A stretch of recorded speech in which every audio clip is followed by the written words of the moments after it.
devant vous. Alors, Jacques, vous avez une formation initiale d'ingénieur agronome. Vous avez été ordonné prêtre dans l'ordre des prêcheurs. Vous êtes docteur en théologie et en histoire des sciences. Vous avez quitté la vie religieuse en 2011 et vous êtes depuis de nombreuses années chargé des questions éthiques au Centre national d'études spatiales. Je vais donner les 2-3 indications concernant vos derniers ouvrages. Le dernier qui motive d'une certaine manière votre présence, c'est En vérité, conversation avec Théo Moi, qui a été édité chez Desclés de Bouvert en 2024. Précédemment, vous avez publié Dieu n'a pas besoin de preuves chez Albin Michel en 2023 et Giordano Bruno, Un génie martyr de l'Inquisition, qui est publié chez Albin Michel en 2021.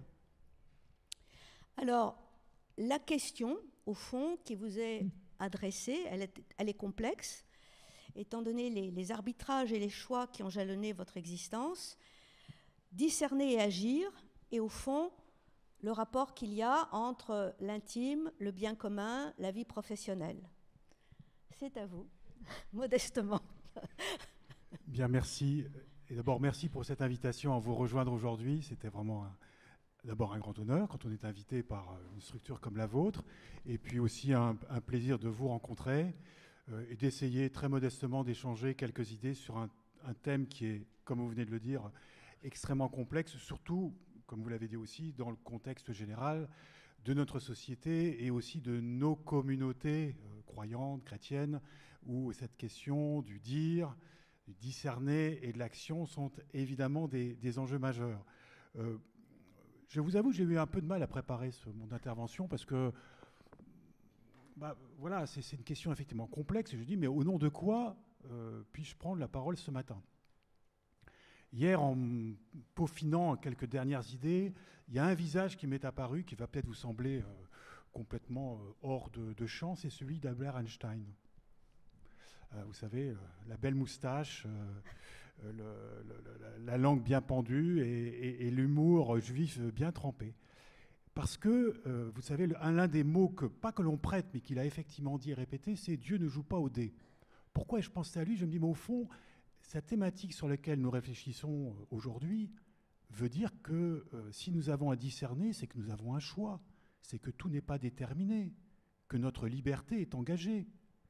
Et quand, par ailleurs, nous entendons un grand monsieur comme Einstein nous dire « Dieu ne joue pas au dé », quelle part faisons-nous avec le déterminisme ? Enfin, voilà. Donc je me dis, mais brutalement, tout ce que j'ai pu réfléchir, tout ça, et derrière ça, il y a des questions philosophiques et théologiques terribles. Et c'est pas ce qu'on va aborder ce matin, quand même. Enfin, j'espère. Enfin, voilà. Bon. Donc je laisse Einstein de côté, mais c'est aussi un clin d'œil à une grande partie de mon investissement intellectuel, mais aussi spirituel et théologique, qui est cette question de, oui, effectivement, par rapport à un discours scientifique qui a une part importante dans notre société, et à juste titre, et tout le débat dans lequel je suis engagé depuis longtemps, eh bien, ça rejoignait finalement votre thématique, enfin notre thématique du jour. Une fois que le bon visage d'Einstein a quitté mon esprit, je me suis dit aussi, mais en fait, je suis très mal placé pour parler discernement. Moi, j'entends ça dans une autre tradition spirituelle que la mienne. Oui, j'ai été formé chez les jésuites, je suis un enfant de jésuite, peut-être comme certains d'entre vous. Mais après, comme vous venez de le dire, je suis entré et j'ai fait de la tradition dominicaine ma nourriture, mon terroir et encore aujourd'hui mon inspiration, parce que je continuais à être très attaché à l'ordre des frères prêcheurs. Et chez nous, le discernement, ce n'est pas un terme qu'on utilise à tout bout de champ et avec des grandes retraites spirituelles, une méthode, etc. Bon, donc pourquoi me demander cela ? D'autant plus que quand j'avais la possibilité de l'être, quand on s'adressait à moi en disant « j'ai besoin d'un conseiller spirituel », je disais « vous savez, moi, ce n'est pas mon job. J'essaie de mener ma vie, je peux vous partager des questions, des réflexions, mais ce n'est pas moi qui vais vous dire allez à gauche, allez à droite, ma fille, mon fils, choisissez ceci ou cela ». C'est une chose que j'ai toujours un peu refusée. Donc, vraiment décidément, qu'est-ce que je viens à faire là ce matin ? Alors, c'est d'abord essentiellement pour vous partager une expérience personnelle, mais qui, j'allais dire, à la limite ne concerne quasiment que moi-même, vous m'en excuserez. C'est pas que je sois égocentré, c'est plutôt par... je n'ai jamais voulu, une fois encore, avoir la place du maître à penser. Et alors, oui, le titre que nous avons donné, En vérité et en paix, vous comprendrez peut-être à la fin, bon, il fallait trouver un titre qui soit un peu, m'a dit Paul, en correspondance avec notre thématique. Moi, je vous avais proposé un autre titre, donc c'est que tous les chemins mènent au ciel. Bon. Alors pourquoi? Alors, parce que j'aime manier un peu à la fois parfois les mots et l'humour. En fait, vous allez voir, il y a 3 références au ciel, 3 références un peu différentes. Mais dernière partie de mon préambule, mais cette trop longue introduction, c'est quand même de vous partager immédiatement 2 convictions. À la limite, après, on peut arrêter et entamer le dialogue. Donc la suite sera non pas moins importante, mais sera une manière d'illustrer ces 2 convictions. La première, et c'est une manière peut-être de répondre à la figure d'Albert Einstein et à sa conviction que Dieu ne joue pas au dé. Je ne dirais pas cela, s'il fallait que je l'exprime. Mais d'ailleurs, vous évoquiez mon échange avec Théo Moy, ce jeune journaliste. Il se trouve que je l'ai baptisé en plus. Le hasard fait bien les choses. En réfléchissant avec lui, en échangeant avec lui,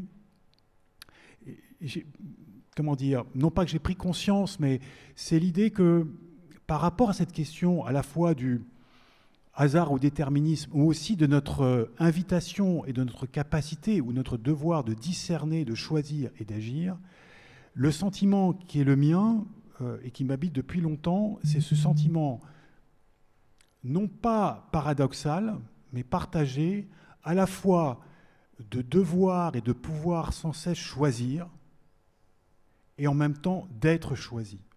Et je ne saurais pas en dire plus que ça. Mais pour moi, c'est le dire, le reconnaître, comme je vous le fais ce matin devant vous, mais aussi pour moi-même, c'est une source à la fois d'émerveillement, de célébration.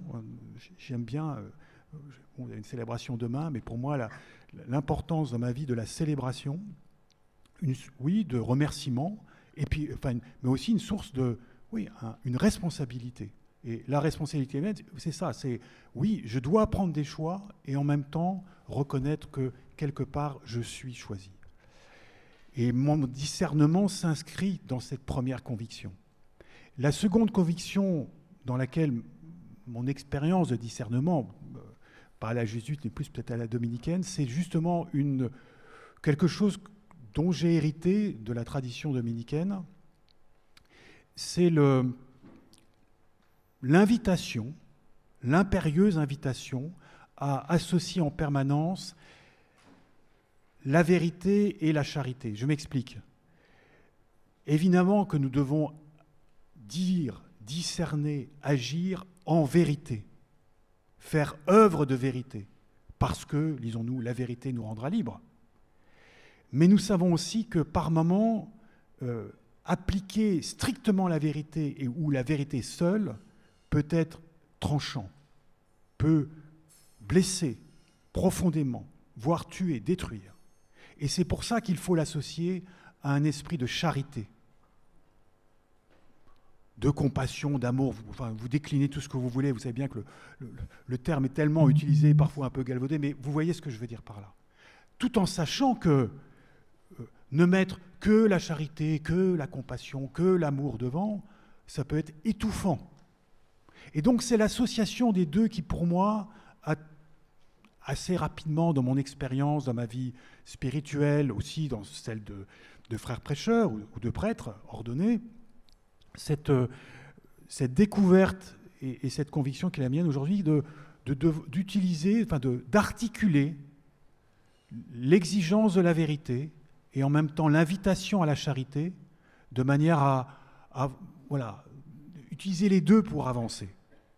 Ni tuer, ni étouffer, mais tâcher d'avancer. Alors, quels sont ces trois exemples que je vous ai dit tout à l'heure, ou trois témoignages, et qui tous ont quelque part à voir avec le ciel.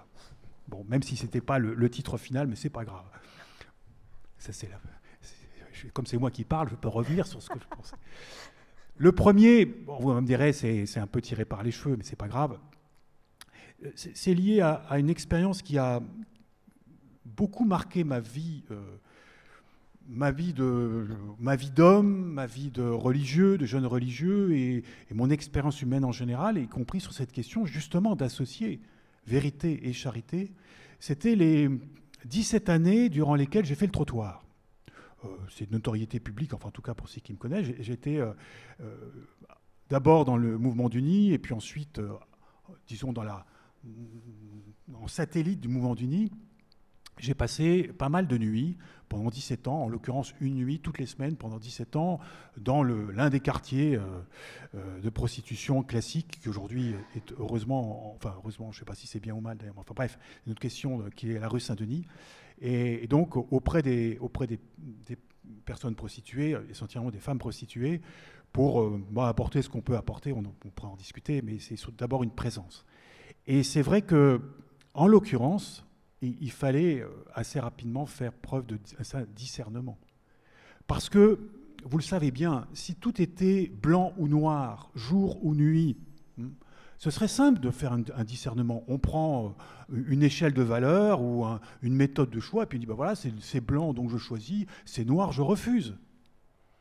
Mais quand vous fréquentez un milieu comme celui-là, comme tant d'autres, mais un milieu dans lequel tout est à la fois un peu excessif, que ça vous arrive à la figure, et vous dites, mais non, c'est pas blanc, c'est pas noir, c'est vaguement gris.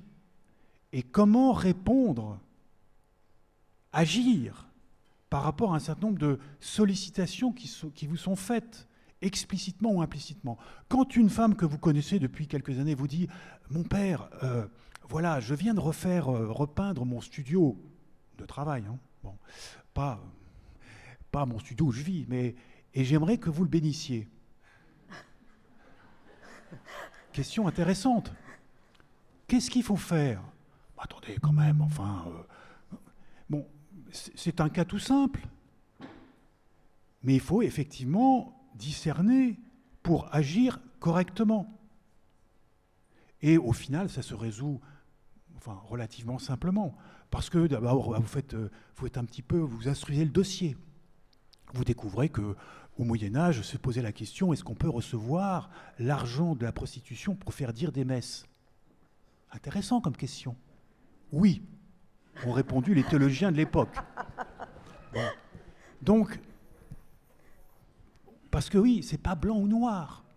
D'ailleurs, ce serait tellement simple qu'on pourrait se poser la question, est-ce qu'on peut accepter à la quête le dimanche tout argent? Qui vous donne cet argent? D'où vient-il? Bon, on n'en finirait plus. Et à cette personne, qu'allez-vous répondre? Écoutez, votre studio, ça, c'est ce que vous faites. Vous imaginez bien ma position en tant que prêtre par rapport au nom de la morale, ce qui se fait. Donc, on va pas penser à votre studio, on va penser à vous. En fait, vous me sollicitez par rapport à vous-même, par rapport aux gens que vous allez rencontrer. Donc, après discussion, j'abrège le discernement et la parole, eh bien, je vous propose que nous allions prier dans votre studio, pour vous et pour les hommes que vous allez accueillir. Parce que l'importance, oui, c'est faire œuvre de vérité, on sait ce que vous faites, mais c'est faire œuvre de charité, la bénédiction, la demande que vous faites par rapport à Dieu, c'est de vous considérer, vous regarder avec bonté, vous et ceux que vous allez recevoir.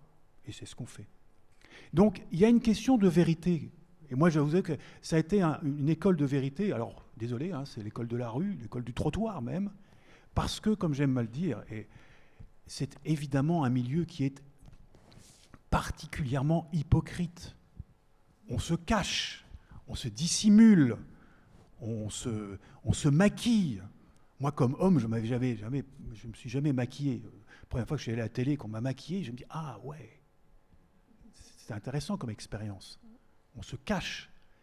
Or, comment faire œuvre, au contraire, d'ouverture, de vérité? Comment enlever le maquillage? Comment, excusez-moi, mais faire une œuvre de striptease? Se mettre à nu, parce que sinon, il n'y a pas de relation possible. Et donc, il n'y a pas non plus, je reviens, d'action, en tout cas, de présence vraie aimable, enfin, compatissante, enfin, amicale. Et ça a été une sacrée école de striptease. Donc le premier ciel, le 7e ciel, ou celui d'avant, enfin bon, bref. Le deuxième, c'est l'espace. J'ai eu la chance, il y a maintenant quasiment une trentaine d'années, tout à fait par hasard, de rencontrer le milieu spatial, donc tous ces hommes et ces femmes qui envoient des fusées. Donc parmi vous, quelqu'un travaille à Airbus. Alors nous, Airbus travaille aussi pour le spatial, mais c'est le cran d'au-dessus. Bon, voilà, vous en entendez parler régulièrement dans les médias. Et là aussi, aussi un peu par chance, hein, contrairement à ce que pense peut-être Einstein, à moins que ça soit inscrit dans quelques dessins des dieux qui mènent les affaires spatiales, eh bien, je me suis retrouvé avec une mission un peu particulière, celle de développer une réflexion éthique au sein de ce monde spatial, sachant que cette réflexion avait jusque-là été très peu menée, voire pas du tout. Donc sans aucune modestie, enfin encore récemment, on me dit vous étiez un des fondateurs, la première génération. On m'a dit qu'on est à la 3e, donc ça y est, je suis un vieux.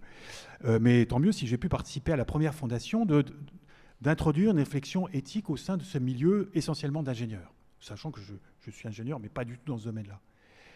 Et là, c'est intéressant parce qu'il s'agit de faire réfléchir des ingénieurs. Alors, les ingénieurs, ils ne sont pas plus bêtes que les autres, hein, mais ils ont aussi leurs contraintes intellectuelles. J'en suis un. Bon. Et c'est des hommes et des femmes qui aiment réaliser ce qui n'a encore jamais été réalisé. Dans le domaine spatial, vous avez peut-être vu, certains d'entre vous l'ont vu, les images du dernier Starship, une fusée monstrueuse qui revient et qui s'accroche à son pas de tir. Ça, tous les ingénieurs ont regardé en disant « Waouh, il a fait ça ». Alors ça, il y a plein de jaloux parmi les ingénieurs. Parce que l'ingénieur, c'est celui qui arrive à faire ce genre de prouesse. OK. Qu'est-ce que veut dire introduire l'éthique ? Donc un petit peu de discernement, pour revenir à votre thématique, dans ce milieu-là. La première fois que je leur ai parlé, c'était la catastrophe. Parce qu'en gros, c'était vous êtes le monsieur éthique, là ? Vous allez nous empêcher d'imaginer, de faire des choses. Ça va être un frein à l'innovation. Ça va être... Et il a fallu, je n'étais pas le seul, hein, avec d'autres, leur dire, au fond, ce travail qu'on va qualifier d'éthique, parce qu'il faut une étiquette. Mais ici, on parlait de discernement, d'instruction d'un dossier, d'intelligence. C'est une manière de préparer la suite. C'est une manière de préparer le futur. Ce n'est pas une manière de mettre des freins au présent ou de revenir sur un passé qui aurait été meilleur que le présent. C'est une manière de préparer le futur. Et qu'est-ce qu'il faut faire ? Quelle méthode ? Parce qu'un ingénieur, il faut une méthode, il faut une procédure, phase A, phase B, phase C. Quelle est la première phase à poser ? La question la plus difficile. Et je ne suis jamais revenu de cette méthode, de ce premier moment, c'est dites-moi quel est votre objectif. C'est tout bête.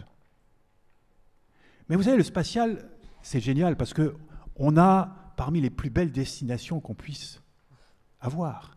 Je vous promets la Lune. N'oubliez jamais, je vous promets la Lune. C'est ce qu'avait dit Kennedy. Enfin, on va y avoir du boulot. Et il a donné, enfin pas lui, mais on a donné la Lune. Donc des destinations, vous les entendrez, oui, vers la Lune, vers Mars et au-delà. Tout ça en anglais, ça marche très bien avec la musique Star Wars, machin, c'est impeccable. Oui, mais pour y faire quoi ? Je vous promets le ciel, je vous promets le paradis. On en a des promesses comme ça. Oui, mais donnez-moi un objectif, pas une destination. Et c'est ce travail-là que, à ma mesure, j'essaye d'introduire, ce travail d'interrogation, revenir toujours sur l'objectif. Tout à l'heure, avec l'un d'entre eux, on parlait donc d'aviation, et vous me disiez, je ne sais pas où vous vous cachez, mais j'amenais mon équipe au bord de la piste en disant, ça c'est l'objectif, c'est des avions qui volent. Oui, revenir...